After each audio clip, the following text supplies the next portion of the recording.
নেপালের বিপক্ষে দুটি আন্তর্জাতিক প্রীতি ম্যাচ খেলবে বাংলাদেশ। কাঠমান্ডুতে অনুষ্ঠেয় ম্যাচ দুটির জন্য সেরা প্রস্তুতি নিতে চান অধিনায়ক জামাল ভুঁইয়া।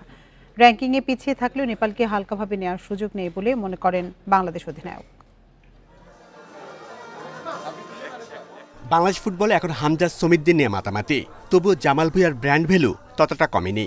অধিনায়ক নতুন করে যুক্ত হলেন আরও একটা ব্র্যান্ডের সঙ্গে। জাতীয় দলের মিডফিল্ডে অপশন অনেক, একাদশেই সুযোগ হয় না জামালের। বড় ক্লাবগুলো তাকে নিয়ে আগ্রহ দেখায় না। আগামী মৌসুম ব্রাদার্সের হয়ে খেলার গুঞ্জন জোরালো।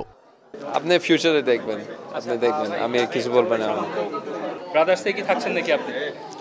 এখনো কোনো সিগনেচার করি না, let's see what's gonna happen.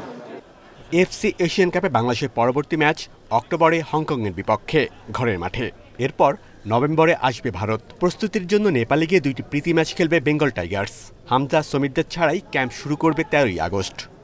Nepal match একটা প্রিপারেশন ম্যাচ, সো এটাও একটা important match.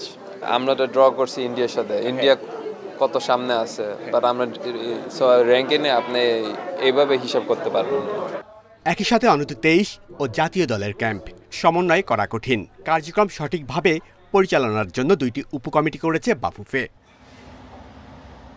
Shamim Ahmed, independent news.